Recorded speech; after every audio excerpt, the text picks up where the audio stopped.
My advice to any marketer, if you really want to break out of the box and you really want to do something that has the potential of being very successful, to me, it all begins and ends with really having an understanding of like what of your community, your customer, your prospect, your audience needs. You want to look at them as human beings. Look at them holistically. Don't look at them as a buyer or somebody that has the potential of spending money with your company or signing a contract. See, if you look at them from that perspective, I don't know what kind of success you're really going to have.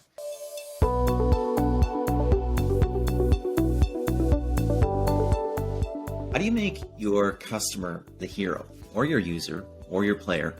Welcome to CleverTap Engage. Today we're chatting with a different kind of guest, somebody who's actually had to find a way of engaging and retaining high-value customers who don't naturally have a lot of loyalty. They don't have big switching costs to move to other providers, and they are literally constantly re-examining whoever they're working with, what their ROI is, to see what's best in a very competitive market. My name is Koetsier. And I'm Peggy on Salz, and of course together we profile executives and companies achieving meaningful, memorable, and clever customer engagement. And our guest today, John, he's done this and more because he's also reinvigorated the tired B2B marketing model to be fun and profitable. And we're going to find out how he did it, because our guest today is Dennis Mink. He's Chief Marketing Officer at Liftoff, a leading performance-based mobile user acquisition and re-engagement company headquartered in California. And before joining Liftoff, Dennis was a CMO at two other companies in the space, including Koetsier, a mobile marketing automation platform for app publishers. So with that, welcome to the show, Dennis. Thanks, guys. Good to be here. Great to have you. Let's start here, Dennis. What is this Mobile Heroes program that Liftoff has? Why'd you create it? What value does it deliver? So when I first joined Liftoff back in October 2014, so it's almost 8 years to the day, I quickly learned that the space that we're in was like very, very competitive. And at the time, the whole mobile app space was really like revenue, and the industry as a whole was really driven by games, right? So we were a very small company at the time. There's 13 of us in total. We were literally nothing, and I came in to like build out marketing and go figure it out. Number one is when I looked at like, what do companies do? How are they marketing themselves in this industry? Like, we're a mobile DSP, which is like, what exactly is that? But how are these companies marketing themselves? And everybody's kind of doing the same thing. Everybody follows each other. Everybody's doing, some webinars and events and some research and so on. And being brand new to the space, one of the early things I did is I said, I want to go have conversations with our customers. Now, I went and talked about, I believe I had about 10 conversations with 10 different customers. We only worked with non-gaming publishers, all non-gaming. So it's like, these are the guys that represent kind of like 8% of the space. And as I went and had conversations with all of them, I heard a lot of the same thing. Oh, wow, it's so hard to like meet with other non-gaming marketers and learn from them. Boy, I wish that there was case studies and content and from other marketers in my space, in e-commerce or my space, and subscription services, for example, and they just didn't have it. There was no knowledge sharing. There was no thought leadership. And it was really kind of like, I looked at all that and I sat back and I was like, man, these guys have a hard job. Far, far harder than the gaming marketers, where it's like, you produce a good game, people are going to use it. Marketing those games is a whole lot easier than marketing a invoicing on-the-go app with a subscription model.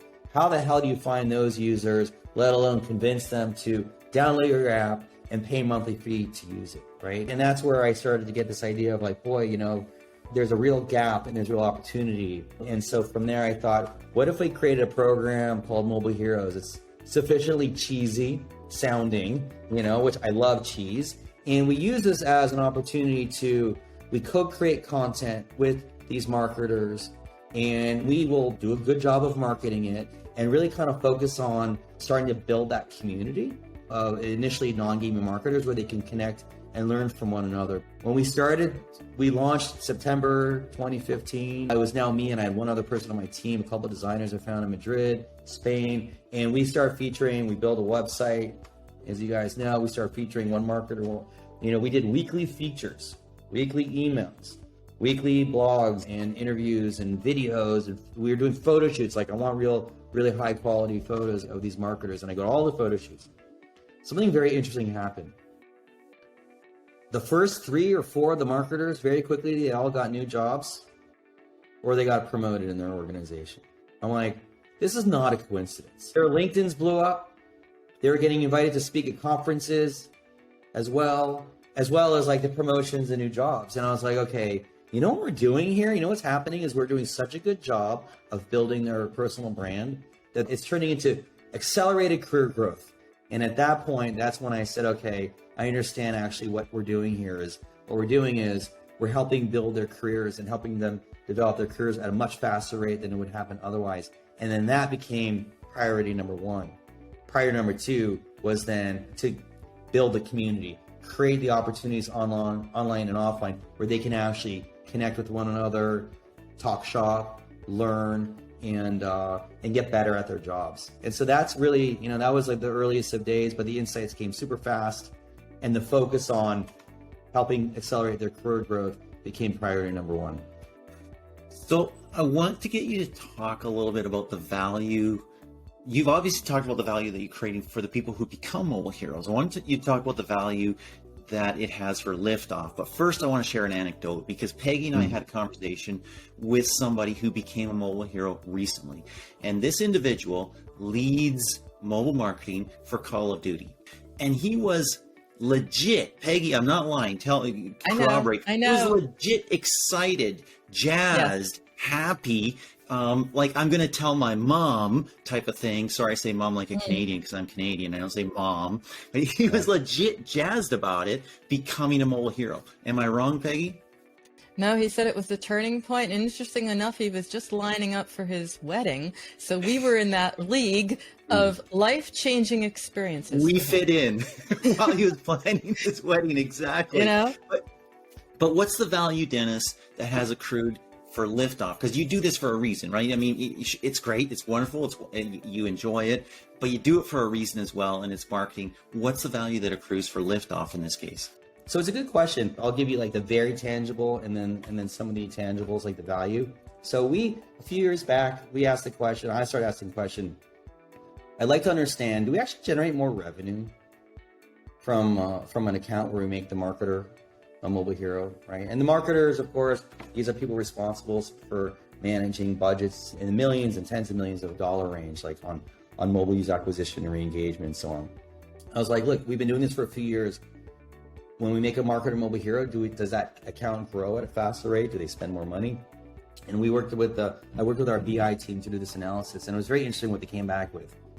Number 1 was, it's entirely inconclusive. Some accounts grow, some accounts don't grow, right? Because this is a performance-driven industry. What did come from the analysis is that the accounts where we make a marketer mobile hero, the retention rate was 3 times as long, meaning like they will spend 3 times as long, several years, than an account where we don't make them a mobile hero. I mean, it was like, and I'm not sharing the months, but it was like very, very significant. Multiple years versus under a year. And it was like, holy cow, why is that? For me, it was very simple. There was a deeper relationship that we built with them, and they really valued what the time and effort we invested into like helping build them into a thought leadership, turning them into a celebrity within the industry. And they saw enough value from that. Listen, campaigns all have performance problems at some point. And if you have less of a relationship, you're gonna screw it. I'm gonna like pull back. I'm gonna pause. I'm gonna go elsewhere. Maybe I'll come back to you later. But for these marketers, like, no. I'm gonna work through this.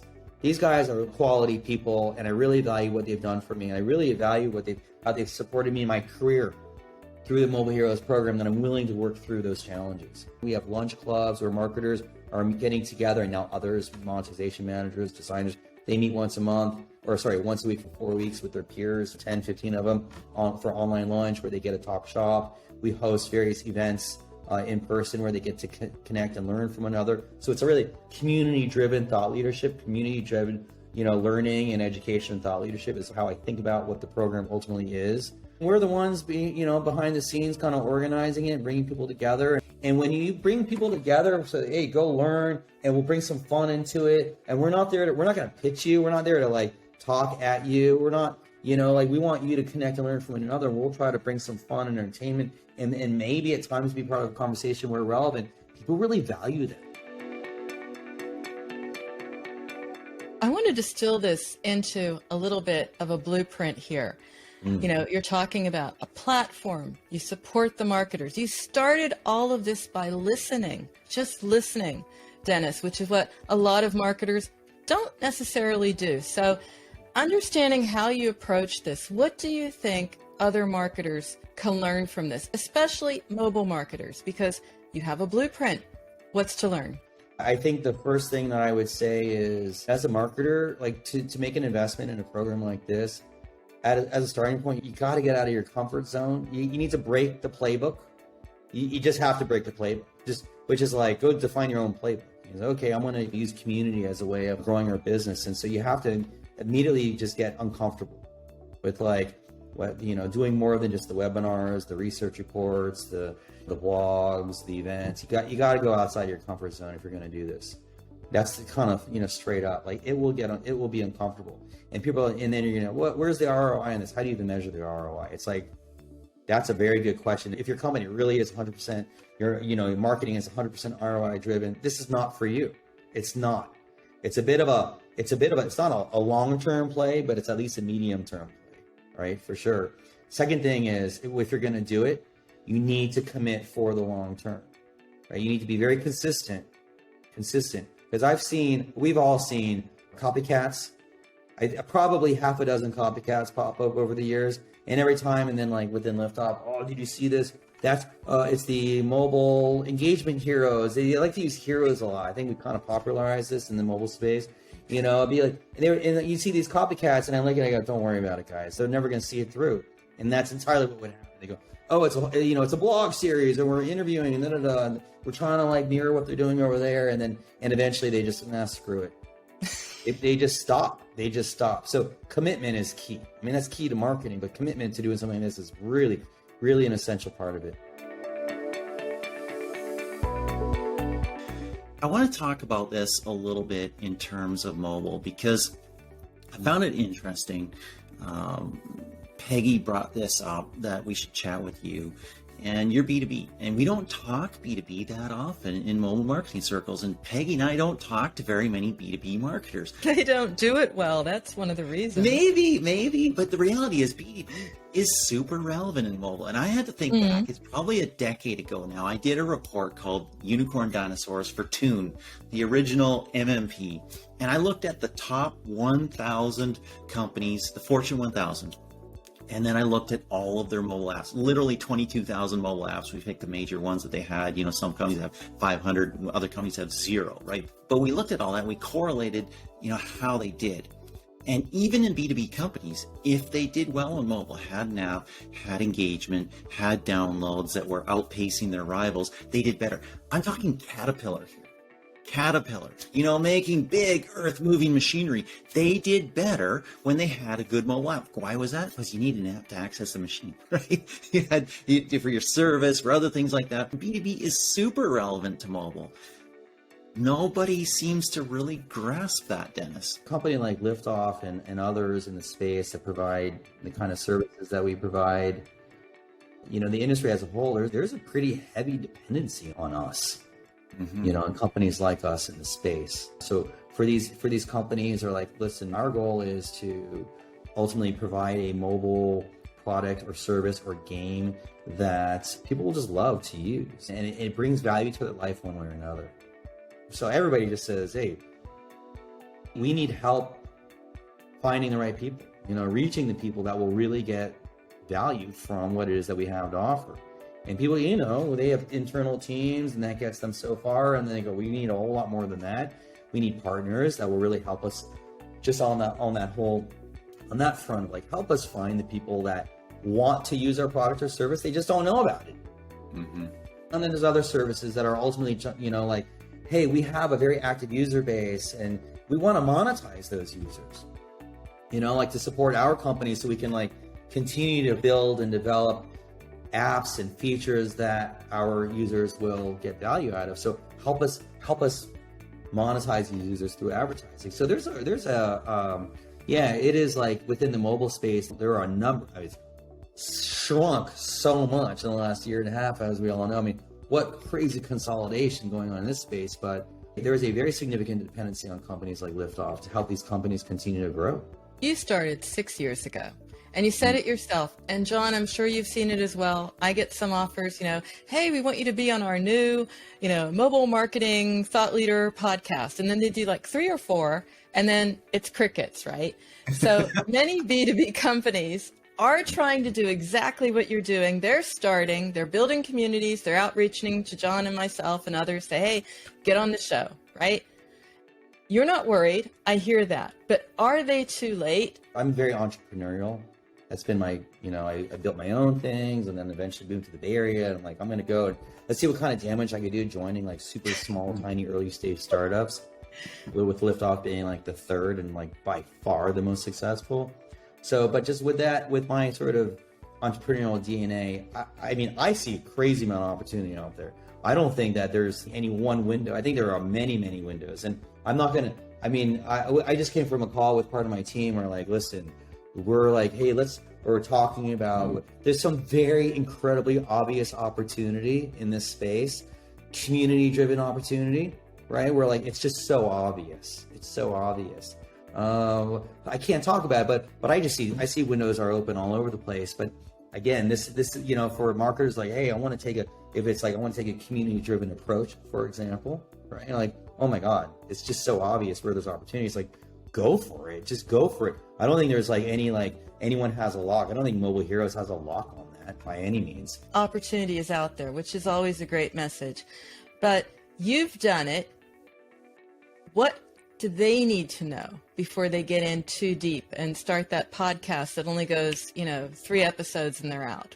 My advice to any marketer, it's like, if you really want to break out of the box and you really want to do something that has the potential of being very successful, to me, it all begins and ends with really having an understanding of like what of your community, your customer, your prospect, your audience needs. You want to look at them as human beings. Look at them holistically. Don't look at them as a buyer or somebody that has the potential of spending money with your company or signing a contract. So if you look at them from that perspective, I don't know what kind of success you're really going to have. So again, Mobile Heroes, I'm like, hey, the intention of Mobile Heroes to begin with was, man, these people just, they want to learn from each other. There's no knowledge sharing, there's no content, there's no case studies, there's no almost anything out there for these non-gaming marketers. And then very quickly, as I said, 3 weeks in, I go, holy crap, I know what's going on here is we're really helping drive their career, like speeding things up. And I go, now we've got 2 goals here, guys, 2 goals. And it's like, oh, wait a second. These people are human beings. They are, in the mobile space back in 2015, by the way, it's 7 years since we've been live with Mobile Heroes. These are people in the space. They're at the cutting edge, and they're also really young. Mm-hmm. They're early in their careers. Mm-hmm. Right? And I go, really early in their careers. Oh, you know what? Do we think that we can help them move up in their careers? Let's set that as a goal, guys. We want to say, who does that? I mean, we were a mobile advertising platform for running programmatic UA and re-engagement campaigns. Go sell that. I go, yeah, but our audience are younger in their career. I want to help them get further ahead in their career. So we've added things like, more than community, we've added things like, we'll bring in we'll organize workshops for them, career growth workshops, all sorts of stuff like that. We're like, what does it have to do with our service? Literally nothing.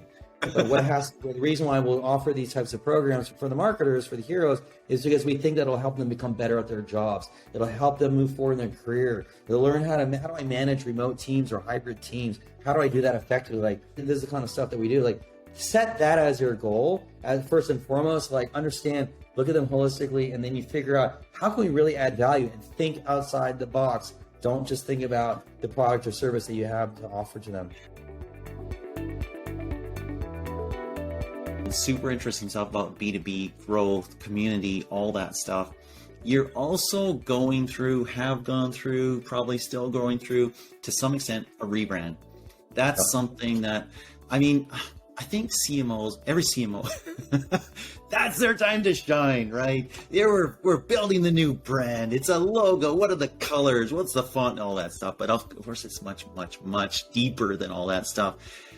What are some of the challenges you've gone through there? What have you solved? What have you learned going through that process? It's a very tough, challenging process to go through. Lots of different stakeholders, lots of different opinions. It's tough. Especially maybe you're coming in, like in our instance, Vungle acquired 4 companies within 9 months of merging with Liftoff, right? So now we have Liftoff, Vungle, Jet Fuel, Trisensa, Algolift, Game Refinery. Like, holy crap, it's like a bowl of spaghetti, right? It's like a family of brands. Well, hold on a second. How do we move forward with this? So rebranding for us, it's not just simply developing a new refreshed identity, but it's like, how do we kind of take all this, and it's like a puzzle, kind of like put it together in a way where there's a very easy narrative that we can tell that makes sense, easy to understand, and is accepted. It's easily, very quickly understood and accepted by the industry. The things that have worked for me throughout the process, I would say strong leadership, really, really strong leadership. So it's like, I like the way that I run marketing and my team as a whole, like we are not order takers, we lead and we drive. So the rebranding effort is not running around saying, well, what do you think? I want to make everybody happy. I'm not trying to make everybody happy. I'm trying to like do what I think is going to have the kind of like the biggest positive impact on the organization and in our business. And that's always like my North Star. My focus is always on one thing, to grow the revenue and grow the valuation of the company. So it's like a rebrand effort, grow the revenue, grow the valuation of the company. Historically, I've been tracking this for so many years with accuracy, because I'm very, very proud of this. 50% of all the new business that we generate every quarter, every year across all regions is marketing generated. A full 50% consistently.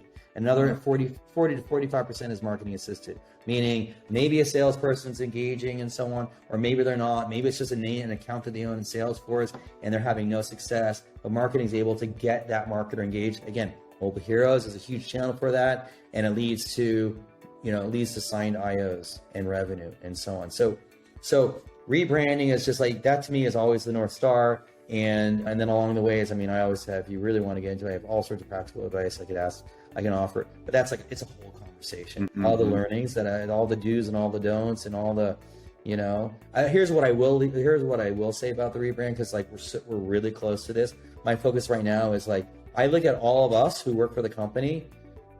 We are truly the ones that matter.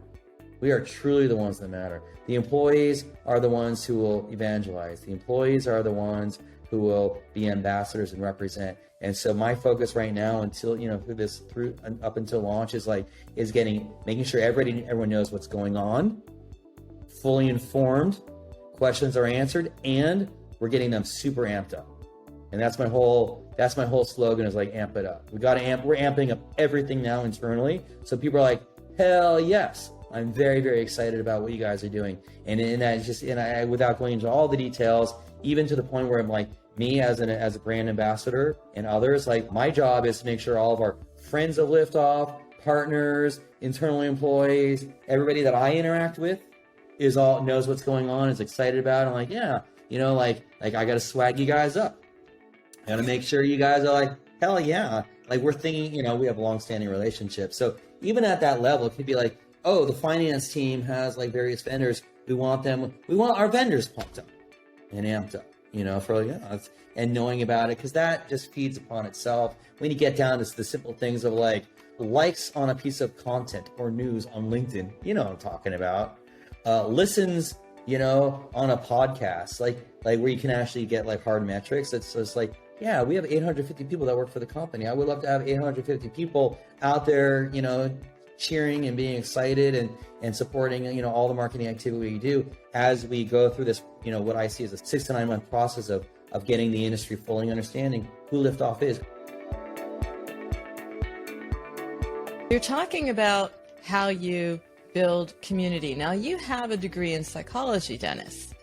How has this helped you shape and adapt your marketing to cultivate community? So I got a master's degree in clinical psychology. I was going to get I was on my way to a PhD, and I discovered along the way prior that I was like, oh, I got really good tech skills. I'm just sort of naturally good with technology. And then I discovered early on, like 93, 94, there's this World Wide Web thing.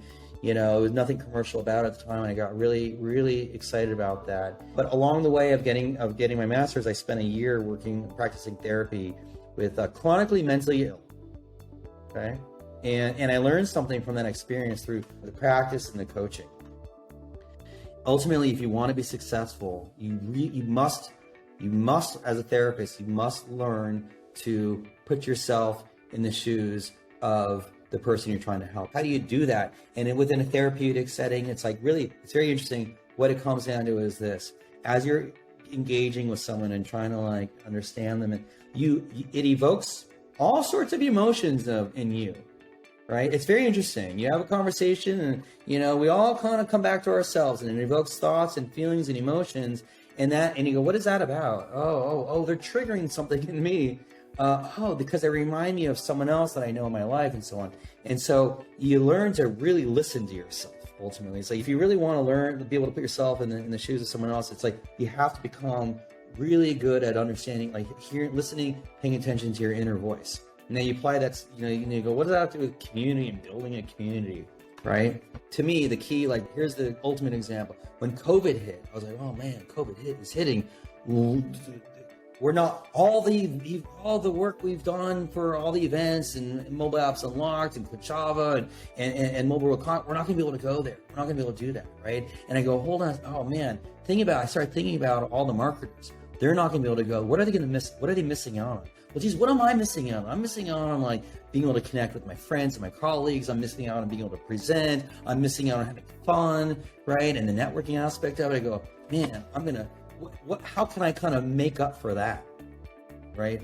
And within 3 weeks of going into quarantine, we launched Mobile Heroes Lunch Clubs, which is, again, it's just like at any given time, in any given month, we'll have like 200 plus marketers getting together with 10 to 15 other colleagues once a week for 4 weeks. Give them here's free lunch on us. Spend on lunch, breakfast, dinner, we don't care. And the program, right, it wasn't like, hey, how can we make more money? It's like, how can we create an experience for them that will at least replace some of what they're going to miss? And it's like, well, the lunch clubs are moderated by a mobile hero or a marketer in the industry. So they get like that thought leadership opportunity. The marketers that join, they all are now talking shop. It's not a lecture. You are, here's who I am. Here's what I care about. I love to talk about these things, right? So now they get to learn from one another. They get to build relationships, which is, you do it once a week for 4 weeks, not just once. So there's repetition. You're seeing the same people over 4 weeks. You start to build relationships, even though it's all online, and you learn, And so that was like the why we did it. It's just like, you're going to miss out on something. Like, man, what will I miss out on? So I listen to my own inner voice. I think about them. I put myself in their shoes. And from there, I'm like, let's try this. Let's create this program and see if they get value out of it. So we survey them before and survey after to understand, are they getting value out of this? Now, of course, we track everything against IOs and revenue. And I will tell you, having hosted lunch clubs over a 2-year period, we generated and assisted on tens of millions of dollars in new revenue. Wow. Right? Once again, why?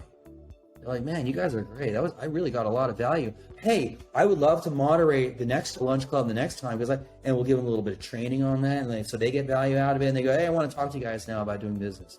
Or I'm already working with you, but I'm really, I get so much value out of this, and now I feel closer to the CSMs I work with and the account team. I'm taking their advice more. Let's expand more regions. I got a new app. I want to work with you guys.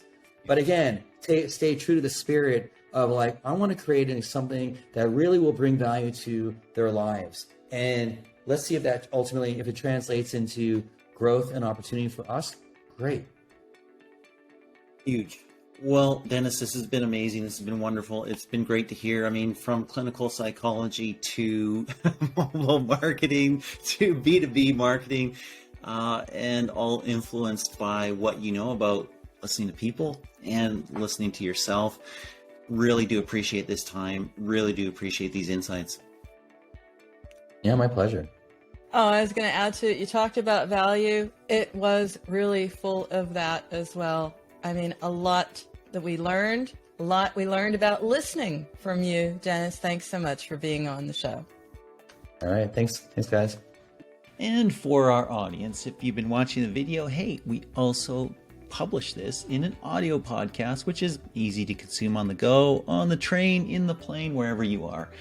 And if you happen to be on the audio version, you know what? You can see us, which is amazing, incredible for some of you, I guess. Search for us on YouTube to chill, watch us whenever you want.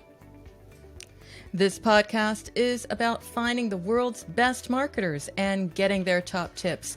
And we focus on major brands with big stories to tell. So if you fit the bill, DM John or me on Twitter or LinkedIn, and we'll set you up with a show of your own. Until then, this is Peggy on Salz. And this is John Koetsier for CleverTap Engage.